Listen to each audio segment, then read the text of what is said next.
ಅಪ್ಪು ಅವರು ಅಂದಿದ್ದ ತಕ್ಷಣ ನಂಗೆ ನೆನಪಾಯ್ತು. ಅದು ಸಿಕ್ಕಾಬಟ್ಟೆ ಈಗ ವೈರಲ್ ತುಂಬಾ ವೈರಲ್ ಜನ ಅದನ್ನ ಪ್ರೇಮ್ ಅವ್ರು ಕಾಪಿ ಮಾಡಿದಾರೆ ಅಂತ ಹೇಳಕ್ಕಾಗಲ್ಲ, ಇನ್ಸ್ಪಿರೇಷನ್ ಅಂತಂದು ಹೇಳಕ್ಕಾಗಲ್ಲ. ನಿಮ್ದೇ ಡೈಲಾಗ್ ನೀವು ಬಳಸಿರೋದ್ರಲ್ಲಿ ತಪ್ಪಿಲ್ಲ ಅಂತ ನಾನು ಹೇಳ್ತೀನಿ. ನನ್ಗೆ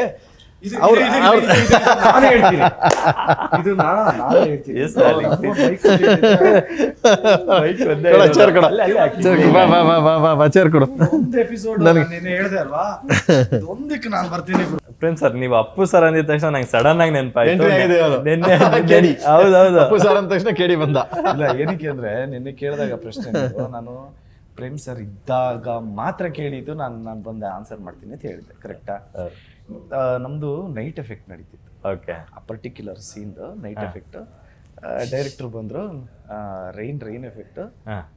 ನಂದು ಒಂದೇ ಗಲಾಟೆ. ಓಕೆ, ರೈನ್ ಓಕೆ, ಮಳೆನೂ ಓಕೆ, ಈ ಪ್ರೊಫೈಲರ್ ಯಾಕೆ ಬೇಡ, ಬಿಟ್ಬಿಡೋಣ, ಹೆಂಗಿದ್ರು ಒದ್ದೆ ಆಗಿದೆ, ನೀನೇ ಎಲ್ಲ ಬಿಟ್ಬಿಡು. ಬಟ್ ಅವ್ರು ಒಂದು ಸ್ವಲ್ಪ ಏನೋ ಏಕಾಂತವಾಗಿದ್ರು. ನಮ್ಮ ಡೈಲಾಗ್ ರೈಟರ್ ಕ್ರಾಂತಿನ ಕರೆದ್ರು. ಡೈಲಾಗ್ಸ್ ಮುಂಚೆನೇ ಇತ್ತು. ಓಕೆ. ಅವ್ರು ಹೇಳಿದ್ರು, ಏನು ಡೈಲಾಗು? ಫಸ್ಟ್ ಲೈನ್ ಸರ್ ಹೇಳಿದ್ರು, ಮೊದಲನೇಕ್ಕಿಂತ ಮಚ್ಚಿ ಹೇಳ್ತೀವಿ. ಅದಾದ್ಮೇಲೆ ಏನು ಬರೀತೀಯ ಮಗ?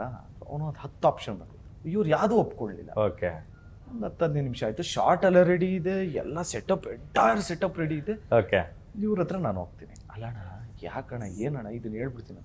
ಇಲ್ಲ ಮಗ, ಇದು ನಾನು ಮಾಡಿದಾಗ ನಾನೇ ಮಾಡಿದ್ದು ಮಗ. ಈ ಲೈನು ರಾಜ್ದು ಶೋಮ್ಯಾನಲ್ಲಿ ಅಪ್ಪು ಸರ್ ನೆನಪಾಯ್ತು ಅವ್ರ ಮಗ, ಅದಕ್ಕೆ ಒಂದು ಸ್ವಲ್ಪ ಒಂದು 10 ನಿಮಿಷ ನಾನು ಹೇಳಿದೆ. ಓಕೆ ಅಣ್ಣ, ಆ ಲೈನ್ ಇಟ್ಕೊಳ್ಳೋಣ, ಆದರೆ ಅಪ್ಪು ಸರ್ ಥರ ನಾನು ಮಾಡಕ್ಕೆ ಬರಲ್ಲ, ನನ್ನ ಸ್ಟೈಲ್ನಲ್ಲಿ ಮಾಡ್ತೀನಿ.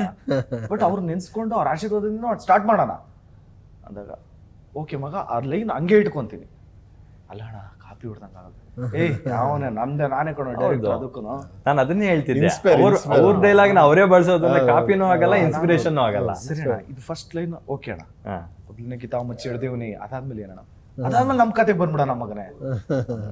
ಸೊ ಅದನ್ನ ಮಾಡ್ಬೇಕಾದ್ರೆ ಆ ಶಾರ್ಟ್ನ ನಾವು ನೆನ್ಸ್ಕೊಂಡಿದ್ದು ಅನ್ನೋದಕ್ಕಿಂತ ಪ್ರಾಬಬ್ಲಿ ಅವರು ಒಂದು ಆಶೀರ್ವಾದ ಇತ್ತು ಆ ಶಾರ್ಟಲ್ಲಿ ಅಂತ ಹೇಳಿದ್ರೆ ಕರೆಕ್ಟ್. ಅದು ಅದನ್ನ ನಾನು ಈಗಲೂ ನೋಡಿದ್ರೆ, ಅವಾಗ 8R ಲೆನ್ಸ್ ಅಂತಿತ್ತು. 8R ಲೆನ್ಸ್ ನಿಮ್ಗೆ ಗೊತ್ತಿರಬೇಕು. ಓಕೆ, 8R ಹಿಂಗಿರುತ್ತೆ, ಅದು ತುಂಬಾ ಫಿಶಾಯ್ ಲೆನ್ಸ್. ಅದನ್ನೇ ಹಾಕಿದ್ ನಾನು. ಅಪ್ಪು ಅವ್ರು ಬಂದು ಒಂದು ಬಾಸ್ ಬನ್ನಿ ಒಂದ್ಸರಿ, ಬನ್ನಿ ಬಾಸ್ ಹೆಂಗ್ ಬರ್ತೀರಾ ಬನ್ನಿ ಹಿಂದೆ ನಾನು ಅಪ್ಪು ಅವ್ರಿಗೆ. ಓಕೆ. ಅವರು ಬಂದರು. ಬಂದ ತಕ್ಷಣ ಬಾಸ್ ಹಿಂಗೆ ಬರ್ತೀನಿ ಬಾಸ್ ಅನ್ನು ಬಂದರು. ಹಿಂಗೆ ಬರಲ್ಲ ಬಾಸ್ ಅಂತ. ನಾನು ಆಯಿತು ಓಕೆ ಅಂತ ಹೇಳ್ಬಿಟ್ಟು ಮಚ್ನ ಉಲ್ಟಾ ತಿರ್ಸ್ಕೊಳ್ಳಿ ಹೇಳ್ತೀನಿ ಅಂದ್ಬಿಟ್ಟು ಉಲ್ಟಾ ತಿರ್ಸ್ಕೊಂಡು ಡೈಲಾಗ್ ಇದು ಕೊಟ್ಬಿಟ್ಟು 8R ಲೆನ್ಸ್ ಹಾಕ್ಬಿಟ್ಟು ಇಟ್ವಿ. ಅದು 8R ಲೆನ್ಸ್ ಹಾಕಿಟ್ರೆ ಇಲ್ಲಿ ಹಿಂಗಿಟ್ರೆ ಅಪ್ಪು ಅವ್ರು ಹಂಗೆ ಕಾಣೋರು ಮಚ್ಚು ಹಿಂಗೆ ಹೋಗೋದು.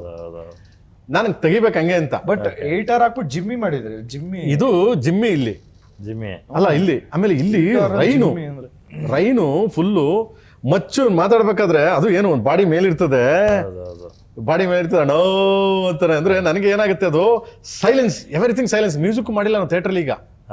ಅದನ್ನ ಬಂದು ರಪ್ಪನ್ ಕಟ್ಟಾಗುತ್ತೆ. ಕಟ್ಟಾದ್ರೆ ಎಂಟರ್ ಬರೀ ಒಂದು ವಾಯ್ಸೇ ಬರುತ್ತೆ ನಿಮ್ಗೆ. ಆ ವಾಯ್ಸು, ಮಳೆ, ಆ ಚಪ್ಪಲಿ ಸೌಂಡು ಇದೇ ಬರ್ತದೆ.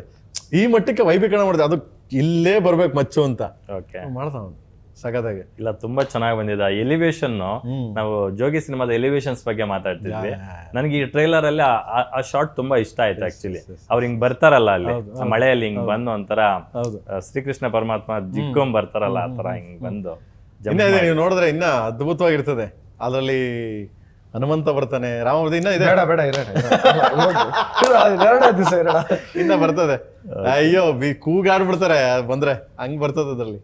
ಎಕ್ಸ್ಟ್ರಾ ಇದೆ. ಸೊ ವಿಜುವಲ್ ಬ್ಯೂಟಿಫುಲ್ ಅದು. ಈಗ ಆ Raj the showman dialogue open ಆಗುತ್ತಲ್ಲ, ಹಿಂಗ ಓಪನ್ ಆದ್ರೆ ಜೊತೆಲಿ ಬರ್ತವೆ ಕುದುರೆಗಳು, ಹಂಗ್ ಮಾಡಿಟ್ಟಿದೀನಿ. ಜೋಗಿ ಪ್ರೇಮ್ ಅವ್ರಿಗೆ ವಿಗ್ಸ್ ಅಂದ್ರೆ ತುಂಬಾ ಇಷ್ಟನಾ ಅಂತ. ಯಾಕಂದ್ರೆ ಈ ಸಿನಿಮಾದಲ್ಲಿ ಬಹುಶಃ ಧ್ರುವ ಸರ್ಜಾ ಅವ್ರಿಗೆ ಒಬ್ಬರಿಗೆ ವಿಗ್ಸ್ ಹಾಕ್ಸಿಲ್ಲ ಅನ್ಸುತ್ತೆ, ಎಲ್ಲಾರ್ಗು ವಿಗ್ಗಳೇ ಇದಾವೆ. ಇಲ್ಲ, ಧ್ರುವಂಗೆ ಹೇರ್ ಸಿಕ್ಕಾಪಟ್ಟೆ. ಆಮೇಲೆ ಧ್ರುವ ಬಂದ್ಬಿಟ್ಟು ಮುಂಚೆನೆ ಸ್ಟಾರ್ಟ್ ಅಂದ ತಕ್ಷಣ ಬಿಟ್ಬಿಟ್ಟ ಅವನು. ಅಣ್ಣ ಹಿಂಗೇನೆ ಬಿಟ್ಬಿಡ್ತೀನಿ ಅಂದ್ಬಿಟ್ಟು ಬಿಟ್ಟ ದಾಡಿ ಗಿಡಿ ಎಲ್ಲ. ಆಮೇಲೆ ಅದನ್ನ ರೆಡಿ ಮಾಡಿಸಿದ್ವಿ ಬಿಟ್ರೆ ಅವ್ನು ಒರಿಜಿನಲ್ ಬಿಟ್ಟ. ಆಮೇಲೆ ಎಲ್ಲಾರ್ಗು ಆಲ್ಮೋಸ್ಟ್ ಆಲ್ ಸೂರಜ್ ಹೌದು, ಎಸ್ ಶೆಟ್ಟಿ ಸುಮಾರು ಜನ ಮಗನೆ. ಈಗ ಜೋಗಿಲಿ ಹಂಗೆ ಮಾಡಿದ್ವಿ ನಾವು, ಎಲ್ಲಾರ್ಗು ಬಿಡಿಸ್ಬಿಟ್ಟಿದ್ವಿ. ಎಂಟರ್ ಎಲ್ಲಾರ್ಗು 6 ತಿಂಗಳು ಮುಂಚೆನೆ ಬಿಡಿಸಿದ್ವಿ. ಇದ್ರಲ್ಲೂ ಹಂಗೆ ಬಿಡಿಸಿದ್ವಿ. ಧ್ರುವ ಬಿಟ್ಬಿಟ್ಟಿದ್ದ.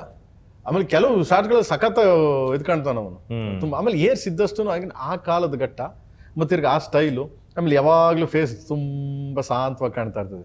ಇವಾಗ ನೋಡಿ ಅವಾಗ ನೋಡಿ ಹೌದು ಅದ್ ನೋಡಿ ಇನ್ನೋಸೆಂಟ್ ಫೇಸ್ ನೋಡಿ ಅದನ್ನ